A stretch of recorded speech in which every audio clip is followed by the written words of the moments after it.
नमस्ते यतिराजाय विवेकानंद सूरये सच्चित् सुख स्वरूपाय स्वामिने तापहारिणे।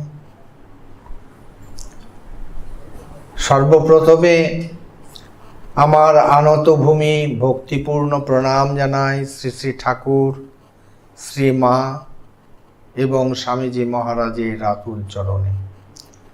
রামকৃষ্ণ মিশন সারদাপীঠের এবং রামকৃষ্ণ মিশন শিল্প বিদ্যালয়ের পরিচালন সমিতির সম্পাদক স্বামী দিব্যানন্দজি, শিল্প বিদ্যালয়ের অধ্যক্ষ স্বামী গুণীন্দ্রানন্দজি, অন্যান্য সন্ন্যাসী মহারাজগণ, পরম স্নেহভাজন ব্রহ্মচারী বৃন্দ এবং সর্বোপরি সুধী সকলকে আমার শ্রদ্ধা, নমস্কার ও প্রীতিপূর্ণ শুভেচ্ছা জানাই, যারা এই সম্মেলনের অনলাইন সম্প্রচার পর্যবেক্ষণ করছেন।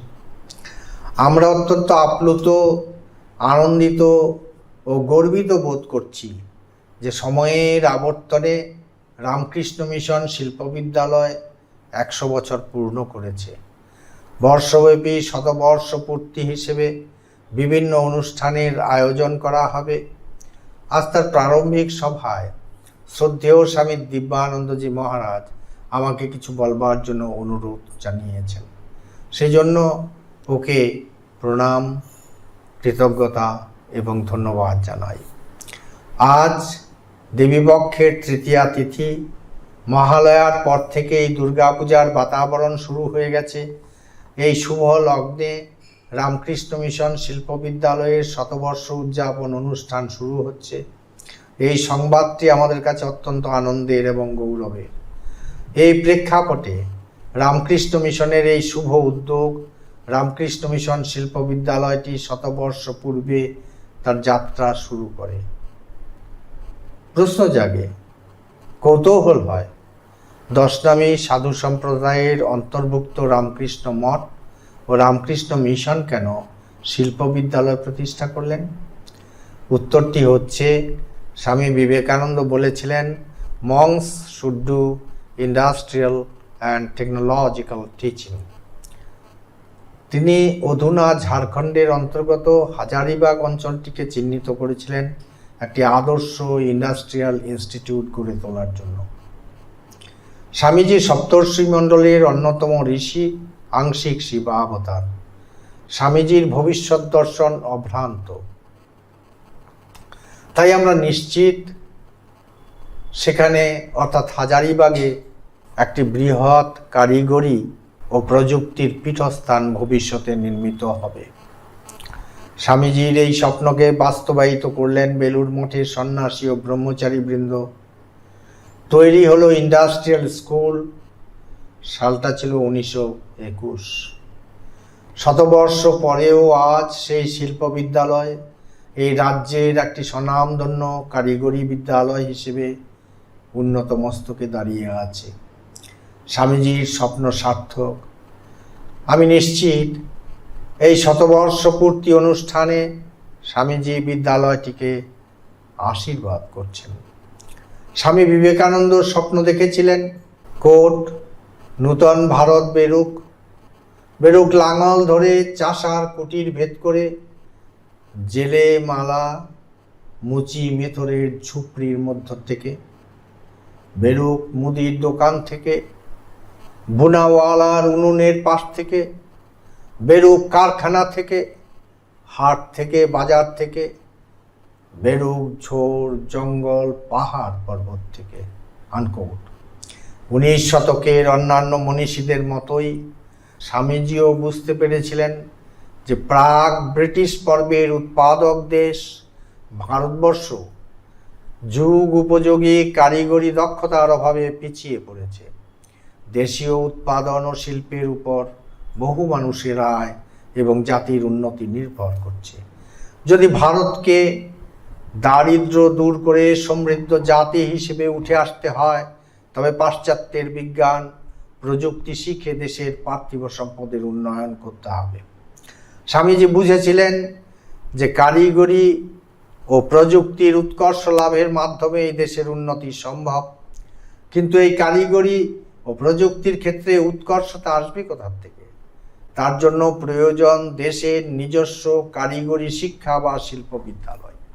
আগেই বলেছি, স্বামীজির এই সম্বন্ধে নির্দেশ কোট মধ্য ভারতে হাজারিবাগ প্রভৃতি জেলার নিকট উর্বর, সজল, স্বাস্থ্যকর অনেক ভূমি এখনো অনায়াসে পাওয়া যাইতে পারে।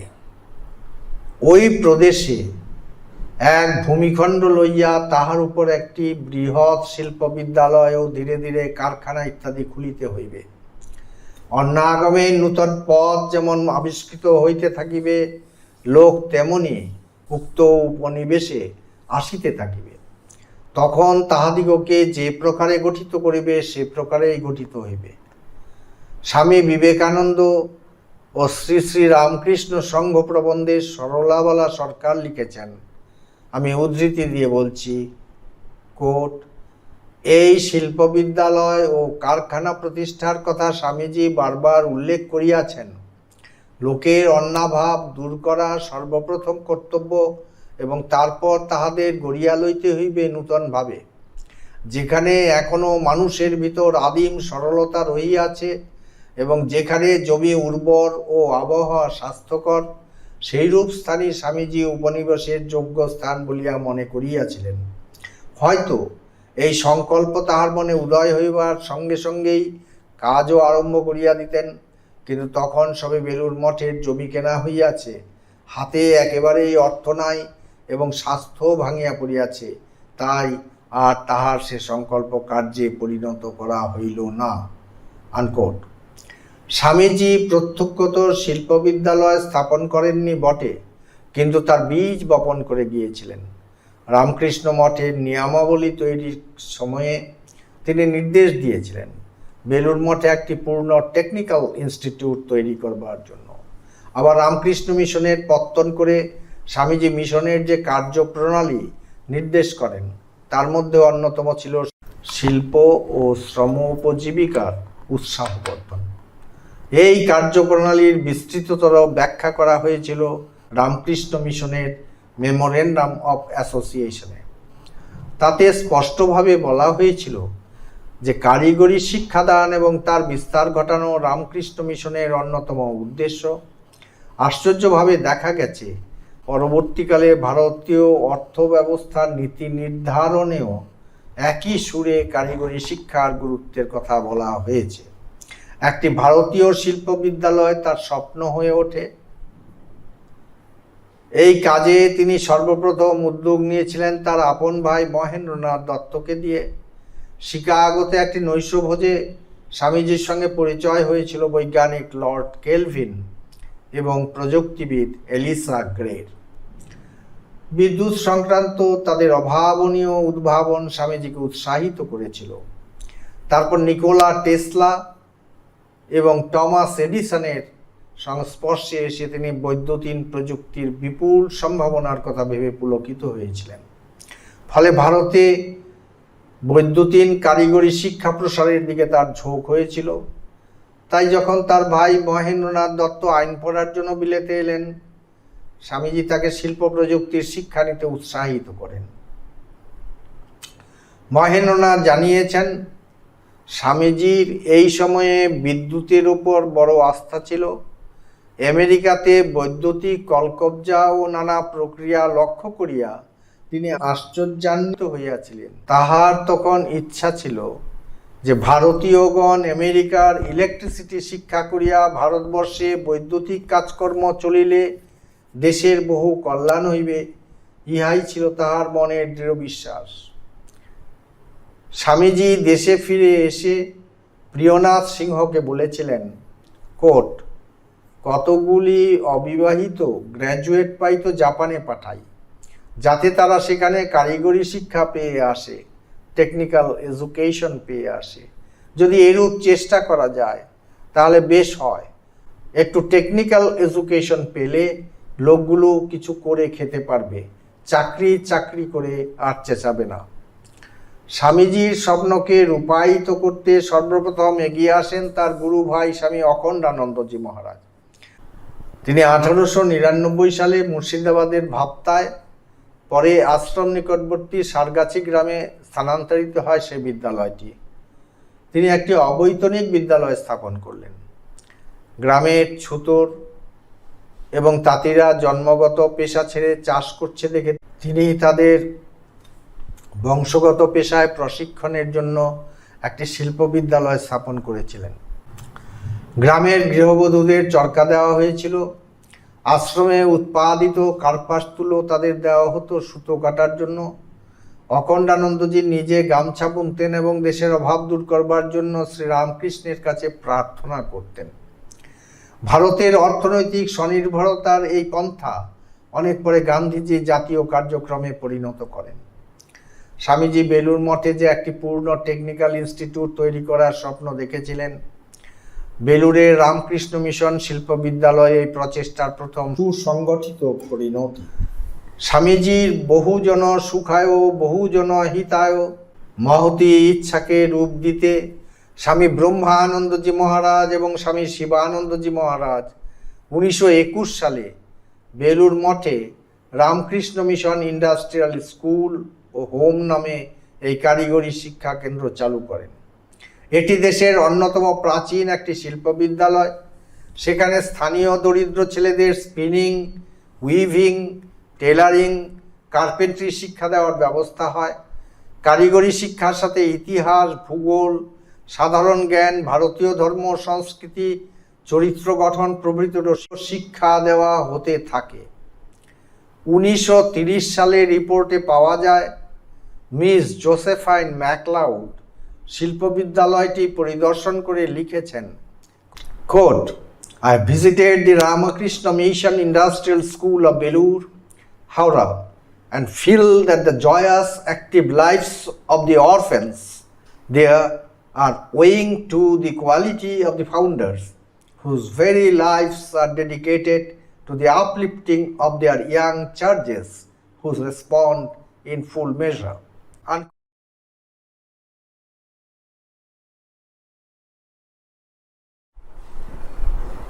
নমঃশ্রী যতিরাজায় বিবেকানন্দ সুরয়ে সচ্চিৎ সুখ স্বরূপায় স্বামিনে তাপহারিণে।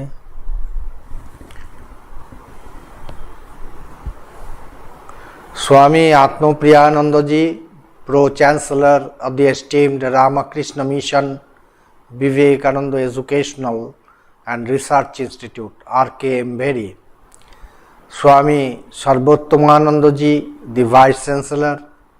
Swami Gorishtanandaji, the Administrative Head of R.K. Mberi's off-campus at Coimbatore. Honorable Chief Guest of the Day, Thiru Johnny Tom Varghese, IAS Commissioner for the Welfare of the Differently Abled, Government of Tamil Nadu. Learned members of the faculty, brother monks, brahmacharis and dear students.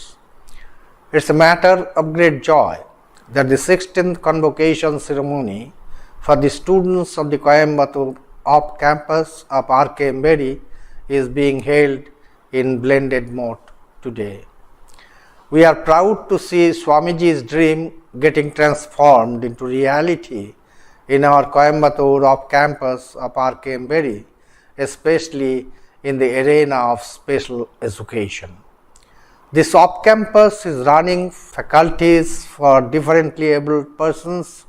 Our service in this particular area is deemed to be very, very close to Swami Vivekananda's heart. Friends, this we feel is one of the rarest occasions which provides special space to discuss on our higher education, its retrospect and prospect. Since our young people who studied in R.K. Mberi are going to be awarded degree etc. today, what else could be better an occasion to discuss this subject? As such, let us have a glance at the higher education scenario of our country today. According to the All India Survey on Higher Education 2019-20, released by the Ministry of Education, There are 1043 universities, 42,343 colleges, and 11,779 stand-alone institutes in India. Unfortunately for us, according to the Times Higher Education World University Rankings 2019, there is no Indian institute in the global top 200 list. Also, for a country inching towards becoming a superpower, India has one of the poorest gross enrollment ratio for higher education. According to 2016 data, India's GER was only 24.5% compared to the global average of around 37%. Australia, Russia, and the United States, to name a few, have GERs above 75%. At this juncture, we have to vigorously strive for a quantum jump in education, both in quality and quantity. In this context, Swami Vivekananda is relevant and pertinent because he struggled all through his life to fight against poverty, malnutrition, hunger, lack of education, etc. Swamiji was so much disillusioned to see the plight of our higher education, which was a machine to produce clerks or at best deputy magistrates to suit the need of the British imperialism. After independence, things have definitely improved.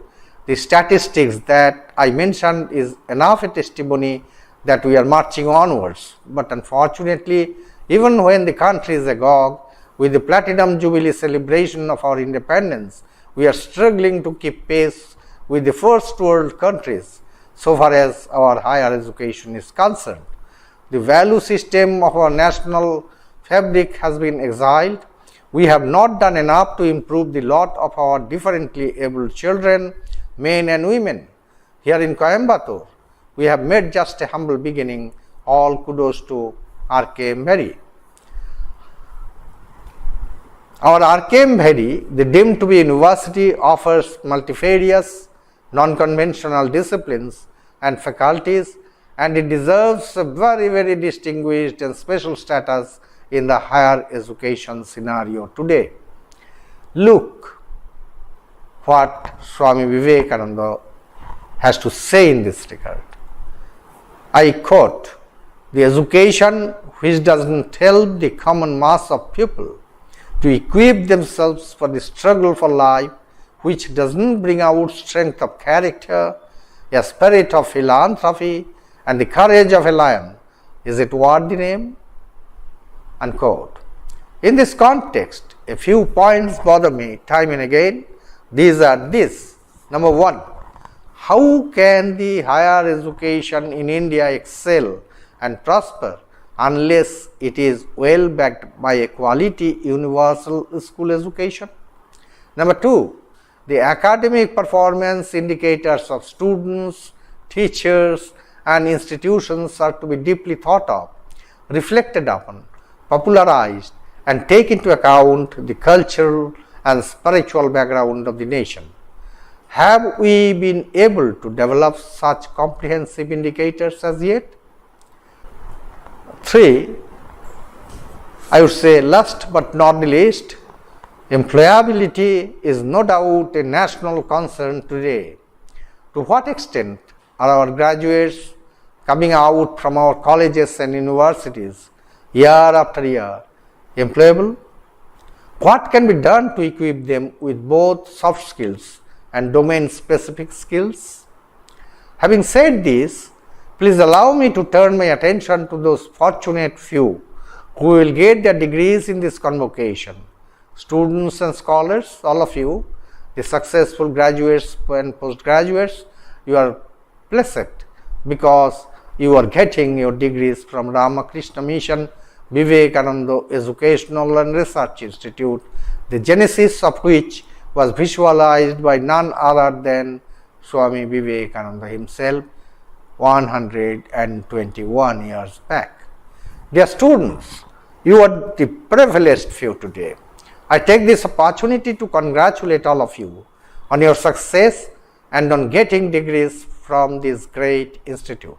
I know that you will cherish this moment forever in your life. A degree is just a certificate, but when it has the emblem of the Ramakrishna mission on it, it carries a stamp of dignity, a gravity, and a lasting value for which people look up to you with respect and honor.